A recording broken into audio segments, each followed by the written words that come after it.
Hello friends, आप सभी का स्वागत है हमारे यूट्यूब चैनल लॉकडाउन स्टडी में। तो आज का जो हमारा वीडियो रहेगा वो राष्ट्रपति के ऊपर में, मेनली राष्ट्रपति के निर्वाचन से संबंधित है या उसके निर्वाचन मंडल से संबंधित है। तो वीडियो शुरू करने से पहले मैं आपको ये बता दूं, भारतीय संविधान के भाग 5 या पार्ट 5 में संघ की कार्यपालिका मतलब यूनियन एग्जीक्यूटिव से संबंधित प्रावधान दिए गए हैं, जो आर्टिकल 52 से लेकर 78 तक दिए गए हैं। तो इसके अंतर्गत अगर मैं कहूँ संघ की कार्यपालिका, ये जो मैंने बोर्ड पे यहाँ पे लिखा हुआ है, संघ की जो कार्यपालिका है यूनियन एग्जीक्यूटिव है, तो इसके अंतर्गत कौन कौन लोग आते हैं? तो इसके अंतर्गत मेनली 4 लोग आते हैं, जैसा कि पहला है राष्ट्रपति, उपराष्ट्रपति, प्रधानमंत्री एवं उसकी मंत्रिपरिषद और महान्यायवादी। महान्यायवादी जो लोग नहीं जानते होंगे मैं बता दूं, महान्यायवादी को इंग्लिश में कहते हैं अटॉर्नी जनरल ऑफ इंडिया। ठीक है, जो भारत सरकार की सभी केस संबंधित केस जो होते हैं न्यायालय के समक्ष प्रस्तुत किए जाते हैं। ठीक है, तो ये 4 जो होते हैं वो संघ की कार्यपालिका के अंतर्गत आते हैं। अनुच्छेद 52 से लेके अनुच्छेद 78 तक में इनका प्रावधान दिया गया है।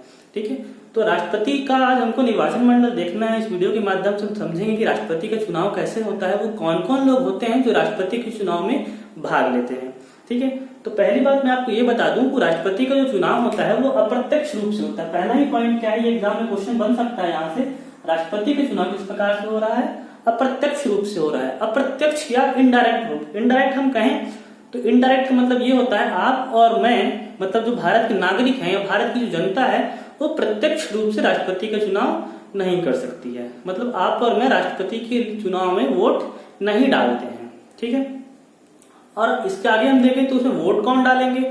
वोट वो डालेंगे, अगर मैं राज्यसभा सांसदों को छोड़ दूं तो मैं ऐसा कह सकता हूं जो भारतीय जनता के द्वारा चुने गए जो प्रतिनिधि हैं, जैसे विधायक हो गए या सांसद हो गए, वो राष्ट्रपति के चुनाव में भाग लेते हैं। तो राष्ट्रपति को चुनने के लिए निर्वाचन मंडल डिसाइड किया हुआ है संविधान में, तो उन्हीं लोग भाग लेते हैं संविधान में राष्ट्रपति के निर्वाचन के लिए। तो हम ये देख लेते हैं निर्वाचन मंडल किस प्रकार बनेगा राष्ट्रपति का चुनाव करने के लिए, या चुनाव करने के लिए, या कहें मैं राष्ट्रपति के चुनाव में भाग लेने वाले जो सदस्य हैं वो इस प्रकार है। पहले सदस्य कौन होते हैं? संसद के दोनों सदस्यों के निर्वाचित सदस्य, मतलब संसद के दोनों सदनों क्या है? निर्वाचित सदस्य। सदन कौन है? पहला सदन हो गया लोकसभा, ठीक है। तो दूसरा सदन कौन सा होता है? राज्यसभा। तो दोनों ही सदनों में कुछ सदस्यों को राष्ट्रपति मनोनीत करते हैं मतलब वहां पे डायरेक्टली राष्ट्रपति के द्वारा वो नॉमिनेटेड होते हैं। जैसे कि लोकसभा में 2 सदस्य होते हैं, इनको एंग्लो इंडियन कहते हैं, और राज्यसभा में 12 सदस्य होते हैं। तो ये नॉमिनेटेड होते हैं, निर्वाचित नहीं होते हैं। तो ये दोनों भाग नहीं लेंगे। आगे देखेंगे जो भाग नहीं लेंगे। दूसरा है राज्य के विधानसभाओं के निर्वाचित सदस्य। तो भारत में जो राज्य हैं उनकी विधानसभा में जो निर्वाचित सदस्य हैं, जो इलेक्टेड मेंबर्स हैं, वो राष्ट्रपति के चुनाव में भाग लेंगे। कौन भाग लेगा? दोनों सदनों के निर्वाचित सदस्य, राज्य के विधानसभाओं के निर्वाचित सदस्य। तीसरा कौन लेगा भाग? केंद्र शासित प्रदेश। केंद्र शासित प्रदेश में बता दूं, जिस केंद्र शासित प्रदेश के पास स्वयं की विधानसभा है उसके निर्वाचित सदस्य में भाग लेंगे। जैसा कि 5 अगस्त 2019 में भी जम्मू कश्मीर को भी क्या घोषित कर दिया गया है? केंद्र शासित प्रदेश लद्दाख के साथ घोषित कर दिया गया है, और जम्मू कश्मीर विधानसभा सहित होगी, और जो लद्दाख है वो विधानसभा के बगैर केंद्र शासित प्रदेश होगा।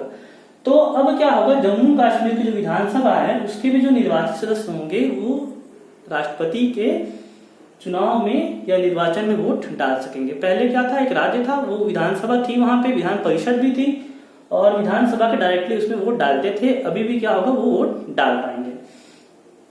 तो ये जो मेंबर हैं, संसद के दोनों सदन के निर्वाचित सदस्य, लोकसभा और राज्यसभा के लोग, राज्य विधानसभाओं के निर्वाचित सदस्य, और केंद्र शासित प्रदेश कौन कौन से हैं? दिल्ली, पुडुचेरी और जम्मू एंड कश्मीर। यहाँ भी विधानसभा है। यहाँ के जो निर्वाचित सदस्य होंगे, हर विधानसभा में कुछ मनोनीत सदस्य होते हैं जो राज्यपाल के द्वारा मनोनीत किए जाते हैं। जैसे कि लोकसभा में राष्ट्रपति के द्वारा मनोनीत किए जाते हैं, तो वो भी एंग्लो इंडियन होते हैं, वो भी इसमें भाग नहीं लेते हैं।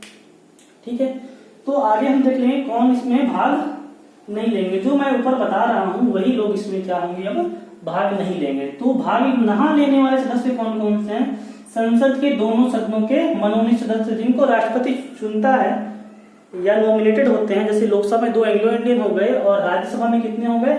12 जो मेंबर होते हैं वो इनमें वोट नहीं डाल पाते हैं। ठीक है, उसी प्रकार विधानसभा के अगर देख लें मनोनीत सदस्य, विधानसभा में भी राज्यपाल के द्वारा एक एंग्लो इंडियन मनोनीत किया जाता है और त्रिपुरा और जो मेघालय वगैरह के जो नॉर्थ ईस्ट के राज्य हैं उनमें एक से अधिक भी मनोनीत होते हैं। ठीक है, थर्ड लेके राज्य विधान परिषद के निर्वाचित और मनोनीत सदस्य दोनों, ये बात ध्यान देने योग्य है कि जो राज्यों की विधान परिषद होती है, पहले 7 राज्यों में विधान परिषद थी जिसमें जम्मू कश्मीर अब नहीं है विधान परिषद, तब कितने राज्यों में, टोटल 6 राज्यों में विधान परिषद है। ठीक है, तो उसके निर्वाचित सदस्य हो या मनोनीत सदस्य हो, दोनों ही सदस्य क्या होंगे, राष्ट्रपति के चुनाव में भाग नहीं ले पाएंगे। ठीक है, और जो चौथा जो ये केस है सेम दिल्ली, पुदुचेरी और जम्मू कश्मीर विधानसभाओं के मनोनीत सदस्य, जिसमें राज्यपाल मनोनीत किया होगा जिन सदस्यों को दिल्ली, पुदुचेरी और जम्मू कश्मीर विधानसभाओं में, वो सदस्य भी इसमें वोट नहीं डाल पाएंगे। ठीक है, तो ये था राष्ट्रपति का निर्वाचन मंडल, कौन कौन से लोग उसमें भाग लेते हैं और कौन कौन से लोग राष्ट्रपति के निर्वाचन में भाग नहीं लेते हैं। ठीक है, एक इंपॉर्टेंट पॉइंट है छोटा सा जो अलग से नोट करना पड़ेगा इसको आप लोग को, बहुत लोग को पता होगा, बहुत लोग को नहीं पता होगा। राष्ट्रपति के चुनाव के समय यदि कोई विधानसभा विघटित हो तो उसके सदस्य भाग नहीं ले पाएंगे। अगर राष्ट्रपति का चुनाव चल रहा हो, उस समय किसी राज्य की विधानसभा विघटित हो, तो क्या होगा, जो किसी राज्य की अगर विधानसभा विघटित हो तो उस समय पे क्या होगा, जो उसके विधानसभा के जो सदस्य होंगे वो उसमें भाग नहीं ले पाएंगे। तो ये राष्ट्रपति का निर्वाचन मंडल है। आप लोग क्या करना है, सदस्यों को याद रखना है। ठीक है, क्या करना है, सदस्यों, संसद के दोनों सदनों के निर्वाचित सदस्य भाग लेंगे, राज्य विधानसभा के निर्वाचित सदस्य भाग लेंगे और केंद्र शासित प्रदेश दिल्ली, पुदुचेरी और जम्मू कश्मीर विधानसभा, जम्मू कश्मीर को विशेष रूप से याद रखेंगे क्योंकि ये भी लेटेस्ट में बना हुआ है, विधानसभा के साथ केंद्र शासित प्रदेश को बना दिया गया है।